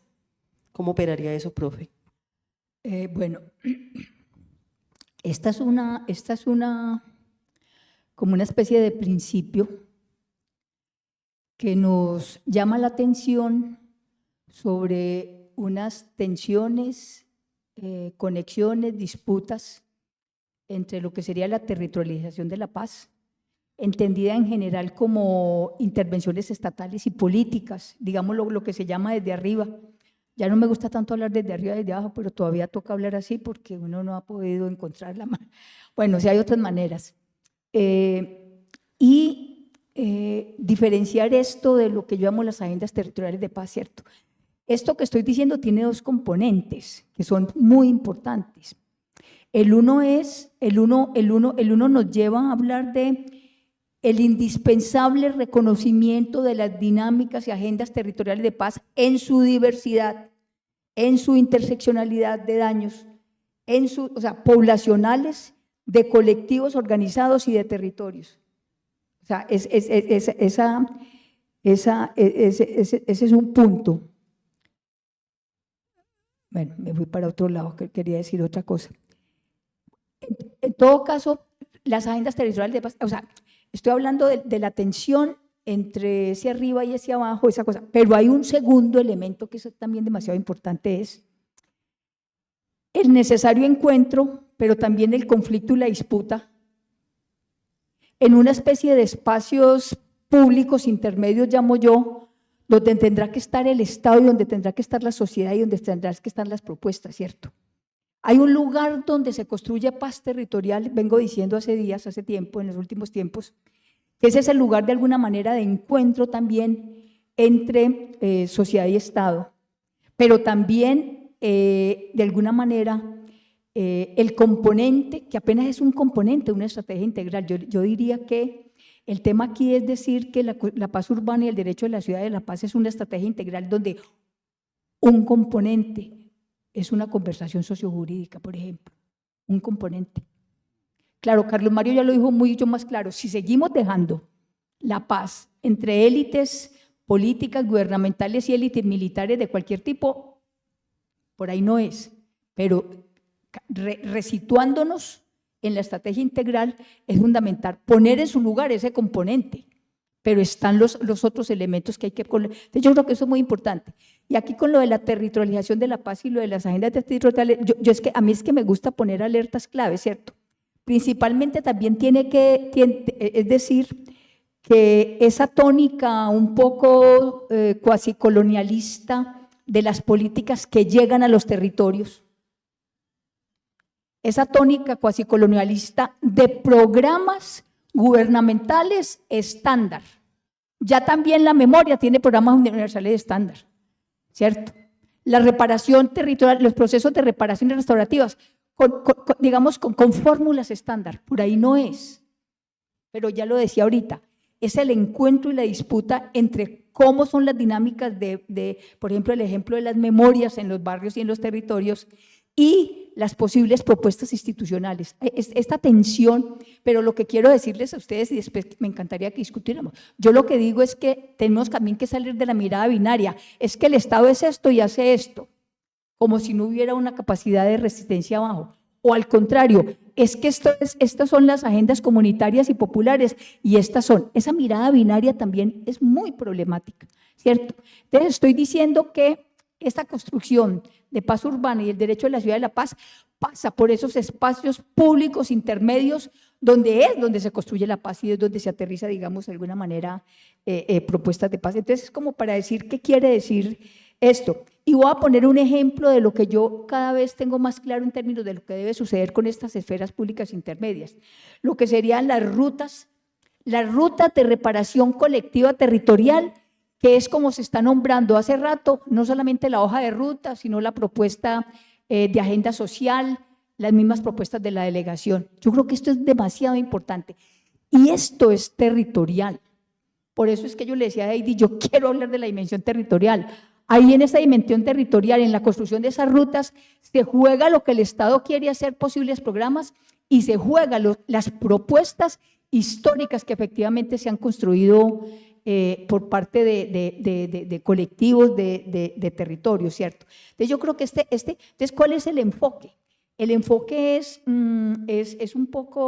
complejo, no binario, ¿cierto? Porque es que entre esa visión tecnocrática del Estado que cree que llega a decirle qué es lo que hay que hacer, o algunos liderazgos comunitarios que dicen es que solo esto es lo que hay que hacer, ahí no hubiéramos logrado. No fueran posible en esas dos posturas cosas como la que logró Buenaventura después de sus paros cívicos y hacer una tremenda agenda de desarrollo territorial integral, que ojalá la vuelvan a mirar. Eso es una maravilla.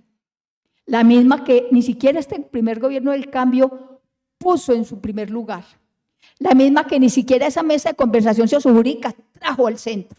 Porque es que esas mesas de conversación no están trayendo al centro claramente cuáles son las propuestas que están, ¿cierto? Entonces yo digo, ¿para qué? Para que los acuerdos, ahí sí, Carlos Mario, en esa misma mesa de conversación se pueden lograr acuerdos en distintos actores, ¿cierto? Con distintos actores, donde inclusive las mismas estructuras, el Estado, las comunidades, allí se puede plantear esto, ¿cierto? Yo creo que este es un punto, yo creo que muy importante. Y puedo terminar con una idea que que a mí me vienen asaltando ideas. Toda la experiencia de 10 años de construcción, de implementación del acuerdo de paz, a mí cada ratico me está haciendo preguntas. Oiga, ¿y esto en la paz urbana qué tiene que ver? Entonces, yo estoy pensando que la tríada restaurativa de la que nos habla la justicia transicional, la justicia restaurativa, debe plantear y podría plantear una tríada, y en ese sentido también la integralidad es en los actores que de alguna manera pueden discutir, ¿cierto? En la versión canónica de la justicia transicional internacional dicen comunidad, responsables y víctimas. Nosotros hace rato en Medellín venimos diciendo no, las víctimas están con la comunidad. Por eso para nosotros es fundamental, Carlos Mario, la identificación de las víctimas como sujetos políticos puestos también en esa comunidad. El otro componente de esa triada, claro que serían los responsables, pero el otro es el Estado. Porque no podemos desresponsabilizar al Estado, por más que nos choca, nos fastidia, el Estado tiene que asumir. Entonces yo digo, hay que pensar la tríada restaurativa, ¿cierto? Y bueno, afortunadamente el gran debate que hubo del debate sí de la sentencia de la Corte Constitucional después de la Ley 2272, que es un debate de 8 horas maravilloso que yo me lo paso recomendándolo por donde camino, en voces académicas, institucionales, jurídicas, dijeron, claro que para discutir estos temas complejos con estructuras armadas de crimen de alto impacto, sería posible pensar en algunos mecanismos de justicia transicional, pero claramente la justicia restaurativa, y esto es muy importante. Y termino diciendo, ¿qué hacer con el mecanismo no judicial de contribución a la verdad? Es una de las cosas que... Hombre, eso existía desde antes de empezar la mesa y eso no son cosas que ya están y no se traen directamente. Claro, hoy ya afortunadamente todos estamos trayendo a las víctimas y trayendo las agendas también de verdad, las demandas de verdad, las propuestas de reparación. Pero digamos, ese es un punto. Pero mi mensaje es, hay un espacio público intermedio que hay que construir donde se garantice un poco la construcción de paz urbana y del derecho de la ciudad de la paz, mirado de manera integrada y también con estos distintos actores. Gloria, muchas gracias. Súper bien, eres la mejor. Pero quiero retornar contigo la última pregunta que ya hemos ido adelantando cosas que ya tienen que ver más con la relación con el Estado. Y es que aquí hay unas particularidades y vos haces un llamado a que efectivamente en esa tríada de la justicia transicional el Estado tiene que aparecer, ¿cierto? Que no puede ser el gran ausente. En esa medida, en esos objetivos que hay de transformación y equidad territorial y en el marco de esa agenda social para la paz, ¿cuáles son esos elementos que no se pueden perder de vista para la implementación y la negociación de esos elementos de la paz urbana?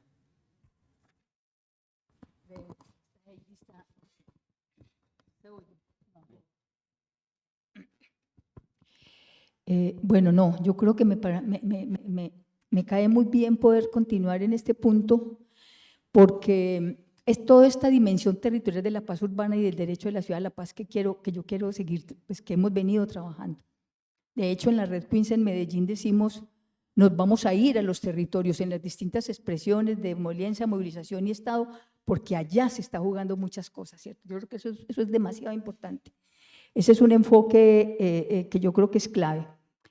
Yo quería llamar la atención en este punto sobre la importancia que tiene, lo voy a decir de esta manera, entre varios temas posibles hay que hacer propuestas claras sobre la mesa relacionadas con desescalamiento de violencia, tal como lo que planteé, con recoger agendas territoriales, también como lo planteé, con hablar de una ruta restaurativa, una ruta de reparación colectiva territorial, que ya ese es un nombre para la paz urbana, ese no es cualquier nombre. Nosotros hablamos de reparación territorial en la implementación del acuerdo de paz hace rato, pero esto de reparación colectiva tiene todo un sentido muy importante, pero quiero hablar, a lo que me quiero referir esto con esta dimensión territorial, es que hay dos temas claves ahí. El uno efectivamente es esto que hemos llamado la centralidad de las víctimas, teniendo en cuenta que estamos hablando de víctimas de víctimas que tienen en las cuales hay una dimensión política de su capacidad de agencia, hay una dimensión de alguna manera normativa como sujetos de derechos, hay una dimensión de sujetos vulnerados también, o sea, nosotros ya también hemos venido avanzando, esa víctima tiene por lo menos 5 dimensiones claves, de pronto, Carlos, terminan coincidiendo con las 5 dimensiones que tú dijiste, pero es para ponerlas aquí directamente en territorio, ¿cierto? Entonces, es esta mirada de la centralidad de las víctimas, ¿cierto? Es poner sobre la mesa, efectivamente, entonces, las víctimas, también procesos de verdad, justicia en los territorios, mecanismos comunitarios y restaurativos, ya lo estaba, digamos, de alguna manera yo planteando. Y el segundo tema estratégico, yo no sé, esto hay que trabajarlo mucho más, pero por lo menos en la dimensión territorial como lo estoy planteando yo, entiéndame, hay otro montón de cosas muy importantes, pero el tema de la desvinculación de grupos armados y de la inclusión social de los jóvenes, de los barrios, en este proceso a mí me parece otro tema absolutamente estratégico, ¿cierto? Las víctimas, las comunidades y los territorios, de alguna manera, en parte se recogen en las propuestas de transformación territorial con el programa Barrios de Paz, que es un programa del Ministerio de Vivienda, que en esta ciudad venimos hablando hace rato de barrios de paz, ¿cierto? Y hay una serie de mecanismos y de propuestas que estamos haciendo, inclusive para incidir en la planeación, mejoramiento integral de barrio con enfoque de paz, para que los planes de desarrollo local incidan en eso, para que las mismas comunidades en sus planes. En los planes de ordenamiento territorial, esta ciudad está debatiendo la actualización del POT y allá ya llegaron propuestas. Vamos a ver hasta dónde quedan y este bendito Consejo Municipal que tenemos, si barre con todo lo poquito que hasta ahora se está incluido, pero quiero mostrar la idea. Pero entonces, bueno, es para decir entonces que este segundo tema de la inclusión social e integración nos está haciendo un llamado también, es que esa palabra resituar la ciudad también tiene mucho que ver con eso. ¿Cómo vamos a resituar los procesos, los famosos DDR? Aquí no simplemente son ni programas convencionales de reintegración, ¿cierto? Aquí tenemos que partir, a propósito, Carlos Mario, cuando estabas hablando de los equilibrios de poder, de pronto me hizo un clic y lo voy a pensar. Es que hay un equilibrio de poder por la manera como hay unas dinámicas, digo yo, sociobélicas, como hay un control social violento en los territorios y ese equilibrio del poder, de alguna manera, un reto fundamental es desajustar y desatrancar esa manera como tienen legitimidad, esa manera como garantizan ciertas funciones del Estado, eso hay que ponerlo sobre la mesa y eso hay que discutirlo, ¿cierto? Entonces, como tenemos un objetivo súper profundo, yo creo que, y bueno, un poco conversando con el profe Carlos Mario o como contrapunto, más que simplemente, aunque también nos debamos preocupar por las violencias intrafamiliares, por los asesinatos de mujeres y toda esta cosa, está lo que sucede en ese nivel de barrio en términos del control social de conjunto, el control social también económico, el control social, la legitimidad, ¿cierto? ¿Sí? O sea, los códigos de incluso de convivencia que ellos están planteando. Entonces yo creo que para mí estos dos puntos son absolutamente estratégicos. En este segundo punto también, afortunadamente, Arles, que está por aquí, pronto me aclarará, desde el año pasado la Agencia de Reincorporación y Normalización está apoyando a la Mesa de Conversación Sociojurídica en Medellín, yo me imagino que también las otras mesas, para pensar esto. Están pensando un posible decreto que ajuste las necesidades necesarias con esto, ¿cierto? Yo lo que puedo terminar diciendo es que hay propuestas interesantes, inclusive que desde el Estado puede haber propuestas interesantes, pero hay un cuello de botella, que es la descoordinación interinstitucional, incluso en los niveles distritales, y también la descoordinación entre el nivel nacional y el nivel local, ¿cierto? Entonces, vos tenés por aquí al Departamento de Prosperidad andando por la ciudad con el programa Jóvenes en Paz. ¿Cómo se siente ese programa en sus resultados a conversar con la ARN sobre los temas de cómo estos pelados se desvinculan y cuáles son las alternativas sociales, económicas, culturales y políticas para estos chicos? Que esa es la pregunta que también hay que hacer, ¿cierto? Yo lo digo porque en la dimensión territorial hay que preocuparse directamente por eso. Yo sé que eso tiene que ver y que ellos tienen que ver con las estructuras en Itagüí, yo lo tengo muy claro. Pero nosotros, si nosotros dejamos que todo lo que se piense sobre este nivel de barrio es lo que ellos digan en Itagüí, lo que hayan decir, como dice Carlos Mario, ahí sí estamos jodidos, porque también ahí le estamos entregando a unos actores y a un lugar de negociación unas discusiones que son fundamentales, unas discusiones que nos interpelan en el tipo de relaciones familiares, vecinales, barriales que existen, ¿cierto? Esta cosa cultural de 4 generaciones moviéndose en esta ciudad, eso culturalmente nos tiene mucho que decir, Carlos, y yo creo que no hemos avanzado mucho. Pero entonces mi llamado de atención es cómo eso es muy importante y eso no lo podemos dejar a un acuerdo negociado por arriba. Ojalá, no, allá sí tienen que discutir y allá tiene que ir la RN a mirar cómo los decretos normativos, porque es que entonces, que ahora sí termino, hay 2 ajustes normativos fundamentales sobre la mesa para la paz urbana y el derecho de la ciudad de paz. Uno, para las víctimas urbanas. No está, no, la 1448 ni su, no me acuerdo el número. En el 24 se hizo una reforma ya. Esa reforma tiene una ventana, porque ya incluyeron el sistema integral de paz y de pronto por ahí nos pudiéramos incluir, pero eso yo veo, no lo hemos mirado, ¿cierto? Pero también estamos discutiendo que hacer. Y 2, reformas o ajustes normativos relacionados con las posibilidades de que con estos chicos haya reintegración en un proceso en el cual no vienen de afuera, sino que están ahí, ¿cierto? O sea, que es la parte, digamos, como compleja. Entonces, esos dos ajustes, y una vez más, la dimensión por arriba es muy importante, pero nos facilita el encuentro intermedio y nos facilita la discusión y no lo podemos dejar de nuevo en una mesa de conversación sociojurídica. Bueno, vamos a hacer un pequeño ajuste en la agenda por situaciones externas. Espérate.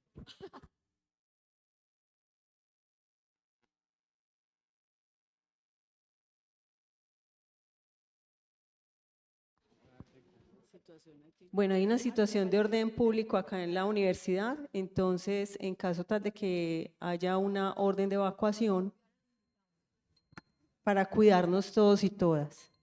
En caso de que haya una orden de evacuación, vamos a sugerirles salir del espacio y desplazarse hacia la portería del metro, no salir por Barranquilla, que es por lo general donde ocurren las confrontaciones. Porque hay información de que hay muchos capuchos en la universidad, entonces aún no nos han dado orden de evacuación. En caso tal de que nos la den, la recomendación es que nos dirijamos hacia la salida del metro. Profes, entonces, en esa medida les voy a sugerir 5 minuticos para esta última intervención, para que también tengamos la intervención del grupo de clown y no afectar, digamos, la programación que teníamos. Bueno, profe Carlos Mario, en esa línea, digamos, de esas relaciones institucionales, creo que hay unas discusiones que se han dado también en la red Quinza sobre cuáles son las apuestas políticas que se deberían tener frente al tema de la política pública de paz. En ese sentido, ¿cuáles serían esas proyecciones y recomendaciones que le permitan a la ciudad resituarse en un escenario nacional del derecho a la paz?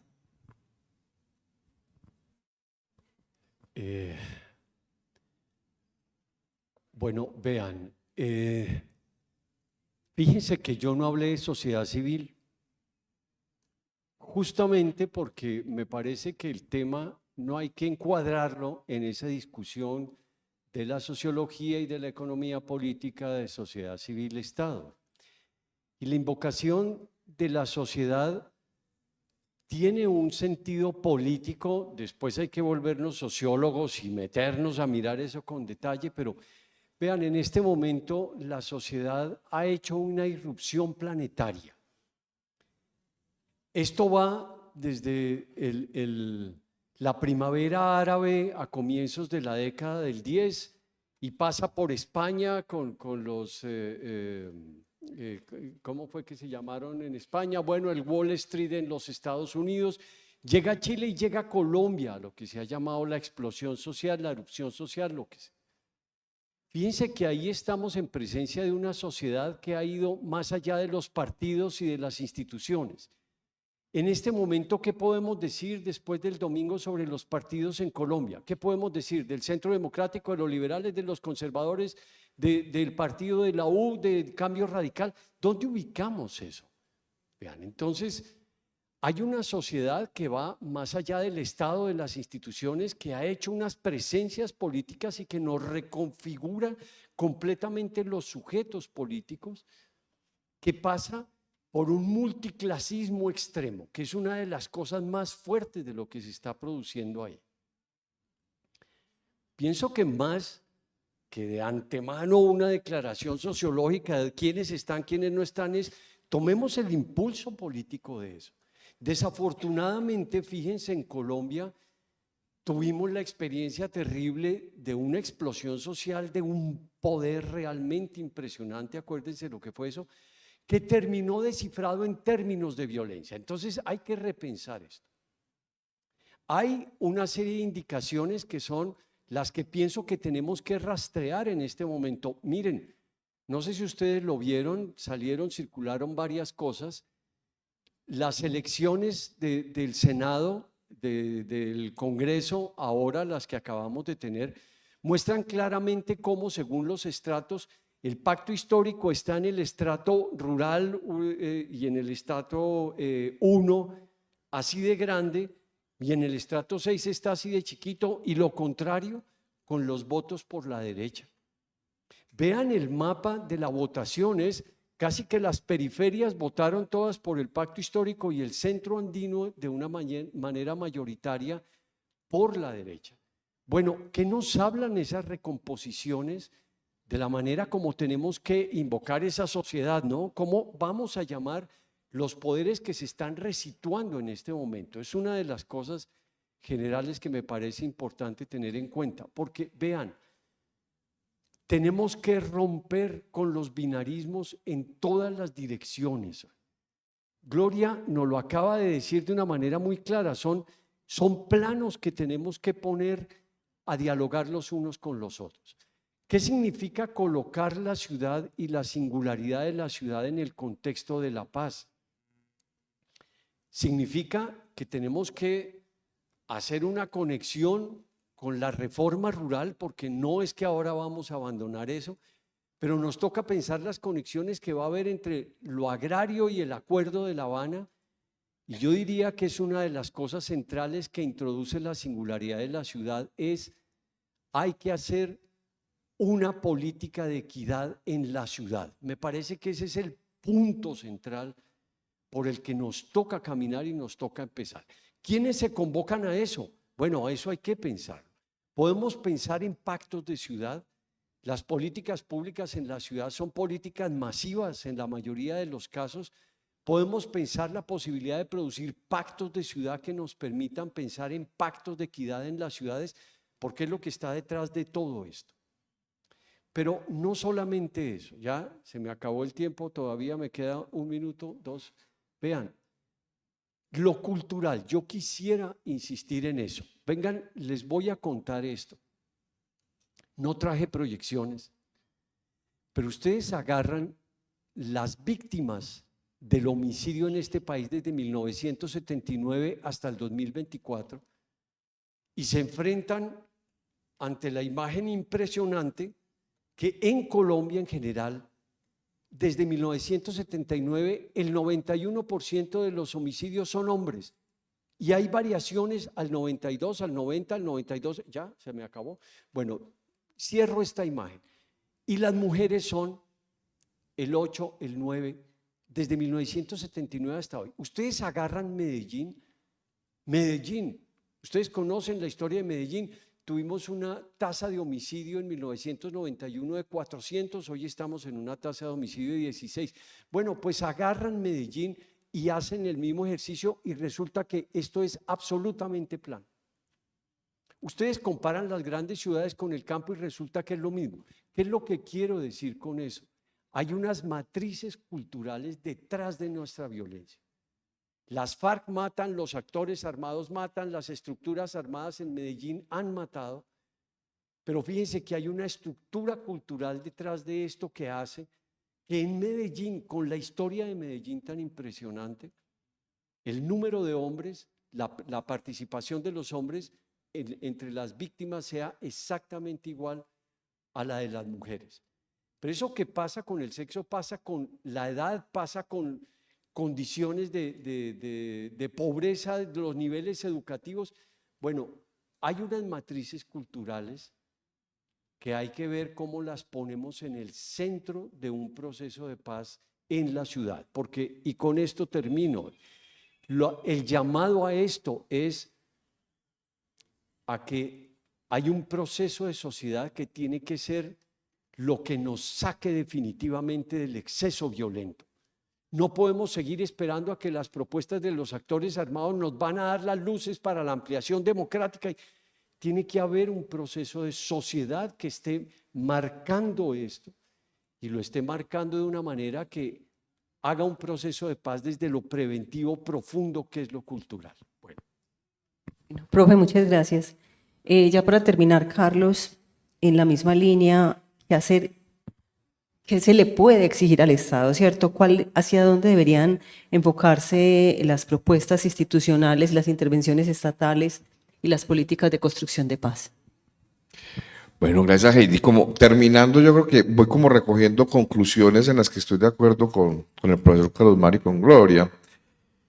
Lo primero, yo sí creo, profe, que todo proceso social y político tiene que llevarnos a considerar el indicador Gini de concentración del ingreso que, por lo menos aquí en Medellín, es el área metropolitana con el coeficiente Gini de concentración de ingresos más alto del país. Y sabemos que el país no es de los más equitativos del mundo. Yo estoy de acuerdo. Ningún proceso de paz que no toque el Gini es efectivo. Así de sencillo. Y eso en lo urbano y en lo rural. Lo segundo, para mí todo proceso de ordenamiento inclusivo es un acto de paz, en lo urbano y en lo rural. Porque digamos ahora el profe Carlos Mario mencionaba la reforma agraria como un tema central en la discusión de la paz y en los acuerdos. Uy, pero ahora vaya a ver, el problema ya no es ni siquiera ese. El problema ya lo tenemos es con la minería. 7 zonas bastante problemáticas. Eso no hizo parte de los acuerdos de paz de La Habana, pero en este momento nos tienen revolcado a la zona rural. Son los que está dinamizando precisamente los ejércitos, sobre eso es que se están generando sus músculos financieros, sobre eso están ordenando poblacional y territorialmente algunas regiones como el Bajo Cauca, el norte, el nordeste, o sea, medio Antioquia. Y de ahí para allá tiene Caquetá, tiene el Cauca, etc. Entonces yo sí creo que el ordenamiento inclusivo, y situando acá en lo urbano, Gloria lo mencionaba ahora, el plan de ordenamiento territorial. Realmente el ordenamiento de un territorio urbano como la ciudad de Medellín está en su poder. Y yo sí creo que ahí es donde habrá que exigirle, porque esa iniciativa, y estoy de acuerdo, me voy concluyendo, lo de Barrios en Paz, me parece una iniciativa muy potente, porque barrios que fueron excluidos del esquema de la planeación oficial, precisamente están insertos en una dinámica de inclusión. La apuesta es una dinámica de inclusión. Entonces yo sí creo que el ordenamiento y la inclusión es un acto de paz y hay que exigirle al Estado que sea el tutor, no que ordene. ¿Qué es lo que va a pasar aquí en la alcaldía? Como que dice usted, con un consejo unánime y un alcalde con unos intereses económicos muy marcados. Es ahí es donde está el campo de discusión en este momento de cualquier tipo de sociedad civil que definamos, pero es ahí donde está. Considero que hay un tema aquí fundamental y como les decía, es el tema económico. Nosotros tenemos más o menos una economía 50% formal, 50% informal. Y no sabemos, la informalidad es una puerta giratoria entre la legalidad y la ilegalidad. Nosotros no sabemos qué porcentaje de la informalidad se está administrando en esos tópicos. Entonces es claro que mientras la economía sea más informal, habrá más posibilidades de opción para que estas estructuras sigan teniendo un nicho de mercado. Hay que romperles el nicho de mercado. Y ese nicho de mercado hay que romperlos porque ellos lo encontraron. La forma de que eso sea eficiente, de que eso genere recursos y ganancias, es a través del uso, instrumentalización o reclutamiento de niños, niñas y adolescentes. Por eso es que todo empieza por ahí. Política fundamental ya es prevenir, proteger, bloquear el reclutamiento, uso, utilización de niños, niñas y adolescentes. Vuelvo con el primer reto que decía, ese para mí es el fundamental para cortar la reproducción de los círculos de violencia, que es a donde nos tiene que llevar un proceso de paz efectivo y eficiente. Porque no puede ser que recojamos a todos estos muchachos y en menos de un año ya estamos hablando de Tren de Aragua, ya estamos hablando de las AGC y el Clan del Golfo, que entonces se le cayó la otra negociación y vino aquí a reestructurar todas sus organizaciones, etcétera, etcétera, etcétera. Sobre eso hay que tener un asunto muy claro. Sí, estoy de acuerdo. Eso debe ser una condición sine qua non. Creo que hemos estado como sociedad civil quietos en esa exigencia. Porque vea que por ahí la exigencia que una amiga comentaba que yo veía muy difícil de sacar una plaza de vicio como la que estaba afectando un espacio de las memorias allá en el Bicentenario. Mire que están siendo receptivos frente a eso. Todavía, bueno, creo que siguen vendiendo drogas allá. Pero ya por lo menos dice que van a analizar eso por un respeto a las víctimas. Entonces yo creo que sí, yo creo que eso es fundamental. Y por último, compas, o sea, lo que pasa es que el 19 la cosa está aquí. La política de paz urbana, entre comillas, va a ser un secot al estilo de El Salvador, o seguimos realmente jalonando procesos sociales y políticos de transformación territorial y de esas economías ilegales. Eso es una decisión política muy seria, porque la verdad sí tengo susto que ya el próximo evento que hagamos de esto tenga que ser clandestino. Bueno, compas, por ahí dejo. Muchas gracias, Heidi. Bueno, muchísimas gracias a Carlos Mario Perea, Carlos Zapata y Gloria Naranjo por compartir, digamos, estas ideas y esta discusión que sigue teniendo relevancia. Les invitamos a salir con calma y hacia las porterías del metro, porque la portería de Barranquilla ya está cerrada. No. Sí, Miguel, lo que pasa es que no podemos dar el tiempo para la discusión. Mira, en la próxima sesión yo creo que podríamos pensarnos un espacio de media hora donde podamos retomar algunas de las cosas, porque esa era una de las propuestas que teníamos en la sesión de hoy, pero por una situación de cuidado es mejor terminar el evento en este momento. Les agradecemos mucho su compañía. Nos vemos dentro de 8 días.